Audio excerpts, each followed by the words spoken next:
Bogura city ideal মাদ্রাসা, মেধা মননে এক ধাপ এগিয়ে।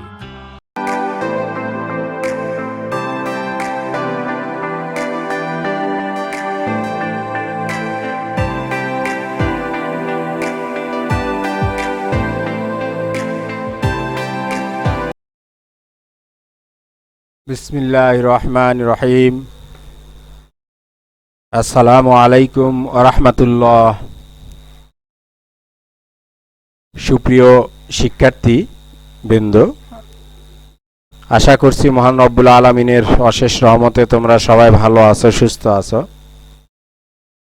প্রিয় শিক্ষার্থীরা, তোমরা তোমাদের কম্পিউটার অথবা মোবাইল স্ক্রিনে দেখতে পাচ্ছ আমার আজকের ক্লাস ইংরেজি দ্বিতীয় পত্র, শ্রেণী ষষ্ঠ, টপিক পার্টস অফ স্পিচ। তোমাদেরকে গত সপ্তাহে যে ক্লাস দিয়েছিলাম ইংরেজি সেকেন্ড পেপারের প্রথম ক্লাস, সেখানেও কিন্তু ছিল পার্টস অফ স্পিচ। 5 আগ পর্যন্ত 5 সহ যেগুলো পার্টস অফ স্পিচ তোমরা পড়েছো, শুধু কাকে বলে, কত প্রকার, কি কি, সর্বোচ্চ সেগুলোর সংজ্ঞা। কিন্তু এখন তোমাদের একটু বিস্তারিত হয়েছে। যেমন গতদিন তোমাদের দিয়েছিলাম পার্টস অফ স্পিচ কাকে বলে, কত প্রকার, এবং প্রথম যে পার্টস অফ স্পিচের প্রকার নাউন, এই নাউন সম্বন্ধে আমি প্রথম ক্লাসে তোমাদের জন্য দিয়েছিলাম। অর্থাৎ নাউন যে আবার 5 ভাগে বিভক্ত, সেগুলো কি কি, অর্থাৎ এরকম বিস্তারিত হয়েছে। প্রিয় শিক্ষার্থীরা, এটা দিয়েছিলাম। আজকে আমরা তোমাদের সাথে যে আলোচনা করব সেটা হলো নাউনের পরে যেটা আছে অর্থাৎ প্রোনাউন, আর পাশাপাশি আমরা আলোচনা করব ভার্ব। এই দুটা নিয়ে তোমাদের আজকের ক্লাস। এখানে দেখো, প্রোনাউন যেটা সর্বনাম বাংলাতে যেটাকে বলে, আরবিতে যেটাকে জুমির বলা হয়, এই জুমির বা সর্বনাম বাংলায় ইংরেজিতে প্রোনাউন। এটা তোমরা দেখো এখানে যে আমরা জানি যে ওয়ার্ড কোনো নাউন এর পরিবর্তে ব্যবহৃত হয় তাকে প্রোনাউন বলে। ইংলিশে বলা যায় যে a person is a word use in the place of a noun, অর্থাৎ নাউনের পরিবর্তে যেটা ব্যবহৃত হয় সেটাকে প্রোনাউন বলে। তোমরা ইংরেজিতেও দিতে পারো বাংলা সংজ্ঞার পাশাপাশি। এরপরে দেখো উদাহরণ দিচ্ছে কিভাবে, যে Najma is a good cook, she cooks well. Najma একজন ভালো রাঁধুনি, সে ভালো রান্না করে। উপরের সেন্টেন্স দ্বয়ের দ্বিতীয় বাক্যে নাজমা এর পরিবর্তে শি ব্যবহৃত হয়েছে। এই শিটা হলো প্রোনাউন। অর্থাৎ একটি বাক্যে একটা নাউন বারবার যদি ব্যবহার করা হয় তাহলে বাক্যের সৌন্দর্যটা নষ্ট হয়ে যায়, যার কারণে একটা বাক্যে অথবা একটা প্যাসেজে একটা নাম উল্লেখ করার পরে, নাউন উল্লেখ করার পরে সেই নাউন থেকে আমরা প্রোনাউনগুলি ব্যবহার করব বারবার। সেন্টেন্স বা বাক্য অথবা ওই প্যাসেজটা তখন সুন্দর হবে। এরপরে দেখো ক্লাসিফিকেশন অফ প্রোনাউন, অর্থাৎ সর্বনামের শ্রেণী বিভাগ। আমরা শুধু পঞ্চম শ্রেণীতে ক্লাসে অথবা চতুর্থ শ্রেণীর ক্লাসে আমরা শুধু পড়েছি প্রোনাউন কাকে বলে। এখন আমরা পড়ব প্রোনাউন কাকে বলে, প্রোনাউন কত প্রকার। দেখো, এ পার্সোনাল প্রোনাউন, প্রোনাউন 8 প্রকার। 1 নম্বর বলছে পার্সোনাল প্রোনাউন, ব্যক্তিবাচক সর্বনাম, যেমন I, we, you, he, she, they, it, though, ETC. Interrogative pronoun, প্রশ্নবোধক সর্বনাম, যেমন হু, হুইচ, হোয়াট, ইটিসি। তারপরে দেখো ডিমনস্ট্রেটিভ প্রোনাউন, নির্দেশক সর্বনাম, যেমন this, these, those, that, such, ETC. Relative pronoun, সম্বন্ধসূচক প্রোনাউন, সর্বনাম যেটা, যেমন who, which, whom, what, ETC. এরপর দেখো ইনডিফিনিট প্রোনাউন, অনির্দিষ্টবাচক সর্বনাম, যেমন one, some, any, many, none, ETC. এরপর দেখো ডিস্ট্রাইবিউটিভ প্রোনাউন, বিভাজক সর্বনাম, যেমন each, either, neither, ETC. Reflexive pronoun, যথা আত্মবাচক সর্বনাম, যেমন myself, yourself, himself, ETC. Reciprocal pronoun অর্থাৎ পারস্পরিক সম্পর্কবাচক সর্বনাম, যেমন each other, one another, ETC. তাহলে দেখো, আগে আমরা পড়ছি প্রোনাউন কাকে বলে, এখন আমরা পড়লাম প্রোনাউন কাকে বলে।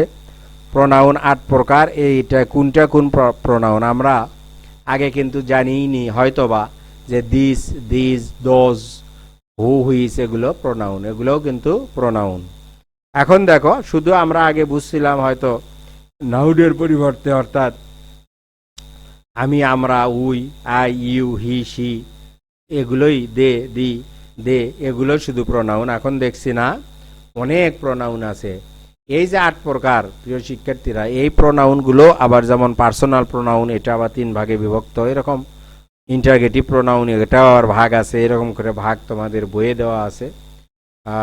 এই তোমাদের বই থেকে এই প্রোনাউনগুলোও আবার কত প্রকার, এগুলো তোমরা পার্সোনাল প্রোনাউন কত প্রকার, বা যেগুলো প্রোনাউনের প্রকার দেওয়া আছে তোমরা শিখে নিবে। অনলাইন ক্লাসে হয়তো ততদূর দেওয়া সম্ভব হয় না, মেন শুধু দিতে হয়। এরপরে দেখো, ভার্বে আমরা যাব। ইংরেজি সাহিত্যে ভার্ব যেটা, অর্থাৎ বাংলাতে ক্রিয়া, সেটা বাংলা সাহিত্য বলো, ইংরেজি সাহিত্য বলো, যে কোনো আরবি সাহিত্য বলো, যে কোনো ভাষায় এই ভার্বটার ব্যবহার ব্যাপক। এখানে দেখো, ভার্বটা কাকে বলে, বলছে যে আমরা জানি যে ওয়ার্ড দ্বারা কোনো কিছু করা বা হওয়া বোঝায় তাকে ভার্ব বলে। ভার্ব বা ক্রিয়াকে বলা হয় সেন্টেন্স বা বাক্যের প্রাণ, অর্থাৎ বাক্যের প্রাণই হলো ভার্ব অথবা ক্রিয়া। কারণ ভার্ব ছাড়া সেন্টেন্স গঠন সম্ভব নয়। টেন্স বা কালের ভিন্নতার জন্য ভার্বের ব্যবহারের ভিন্নতা লক্ষ্য করা যায়। আবার সেন্টেন্সের সাবজেক্টের নাম্বার ও পার্সন পরিবর্তন হওয়ার কারণে ভার্বের ব্যবহারে তারতম্য হয়ে থাকে। যেমন, কিয়া রিডস এ বুক, কিয়া একটি বই পড়ে। রুনা ওয়ান্ট হোম, রুনা বাড়ি গিয়েছিল। ওয়ান্ট হোম, রুনা বাড়ি গিয়েছিল। দেখো, এটা 2 ধরনের, 2টা লক্ষ্য করা যাচ্ছে।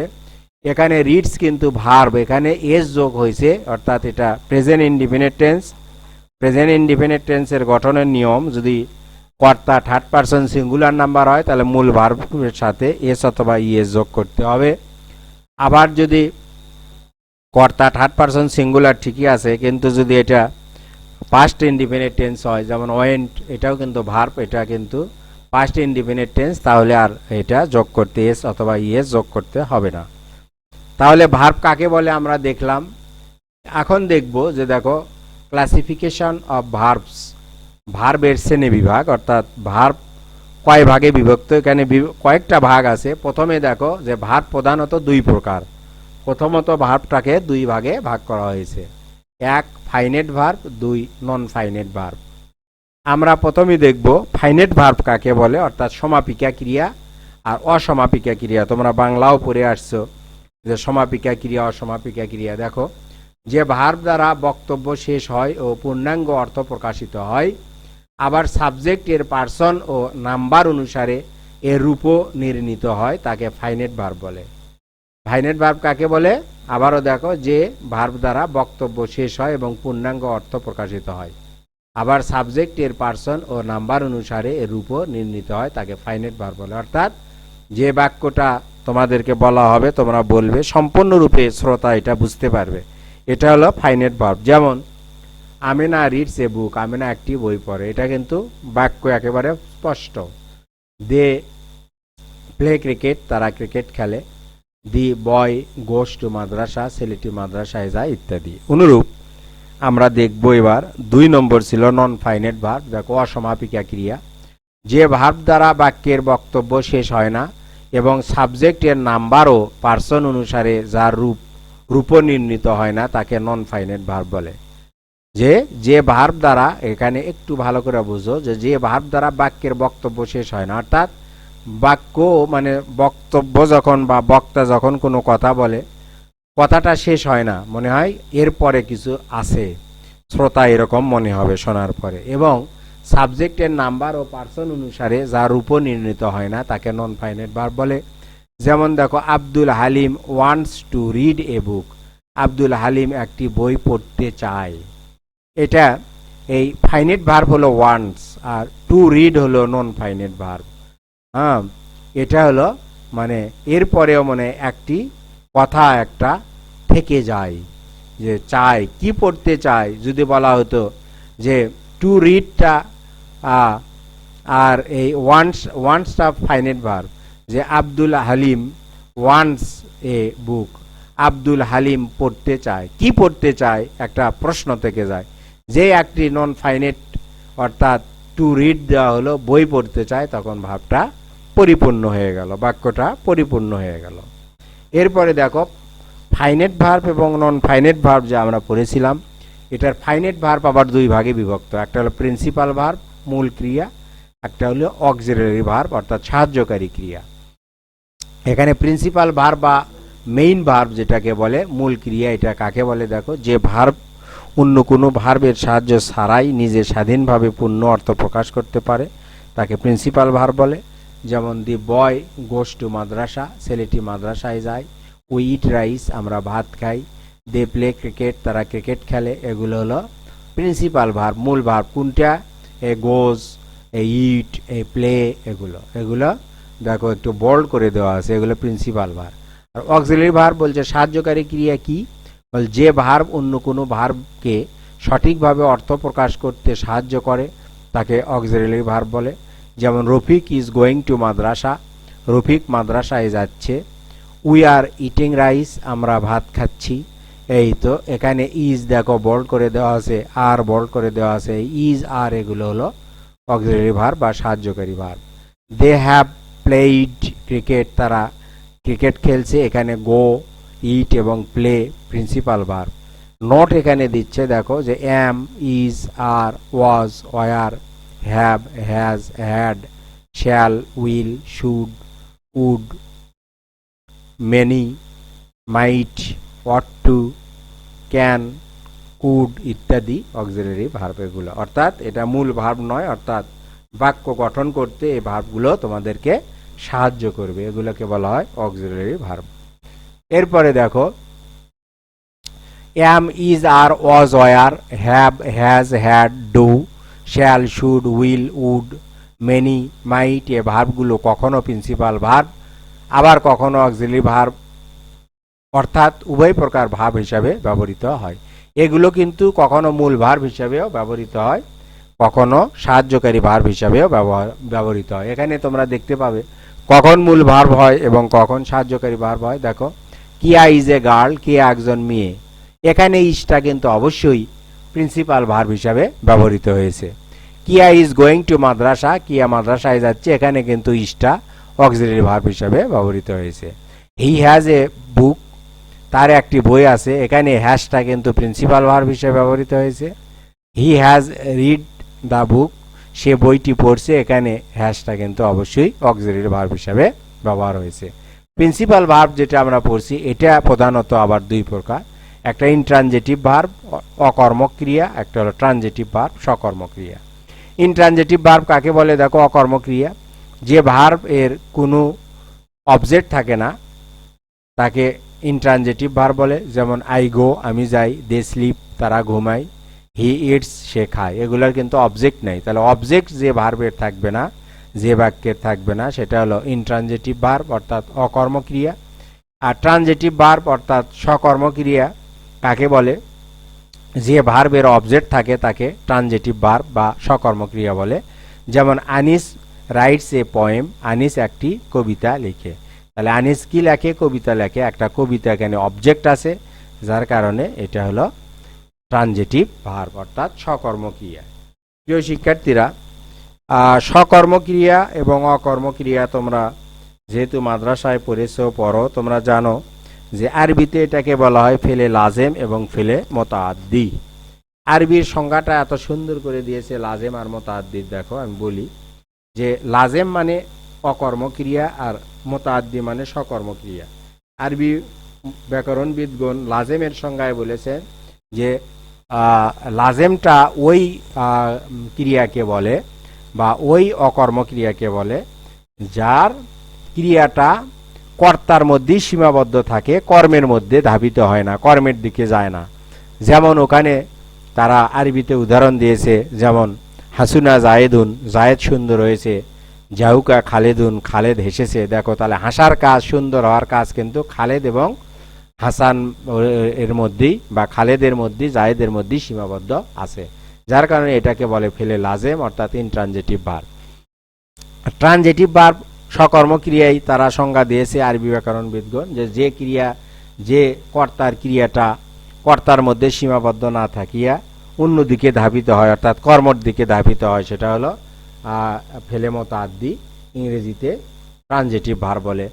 যেমন দেখো এখানে এটাই যদি আমি বলি Anis writes a poem, Anis কবিতা লেখে, তাহলে আনিসের যে লেখার কাজ এটা কিন্তু কবিতার দিকে চলে গেল, তাই না? তাহলে এইভাবে আরবি ব্যাকরণবিদগণ আরো সুন্দর এবং সূক্ষ্মভাবে এগুলোর সংজ্ঞা দিয়েছেন। আমরা দেখো এখানে এগুলো বাড়ির কাজ হিসাবে তোমাদের থাকবে যে classify the finite and non finite verbs from the following sentences.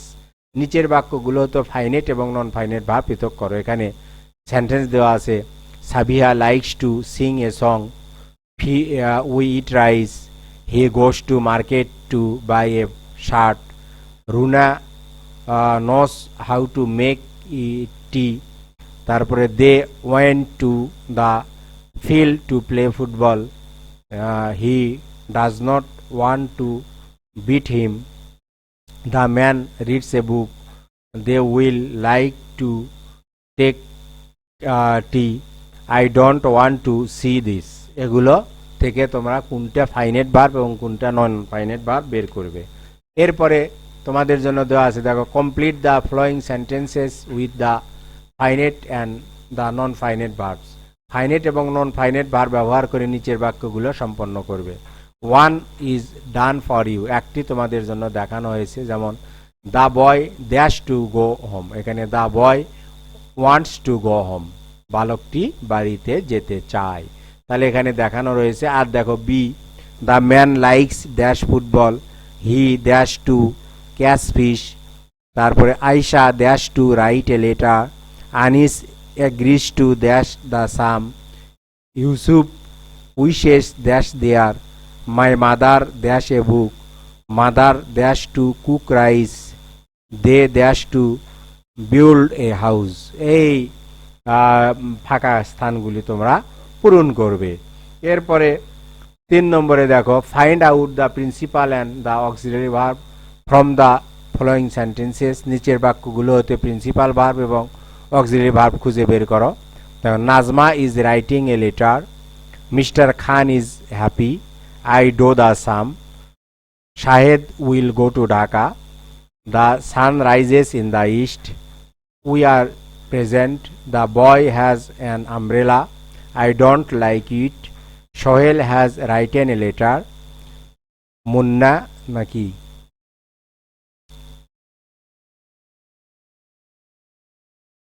Munmun had a cat, sorry, যে দেখো মুনমুন হ্যাড এ ক্যাট, মুনমুনের একটি বিড়াল ছিল।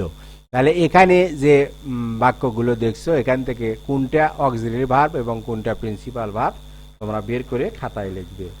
এরপরে দেখো find out the transitive and intransitive verb from the following sentences. নিচের বাক্যগুলো হতে ট্রানজিটিভ এবং ইনট্রানজিটিভ ভার্ব খুঁজে বের করো।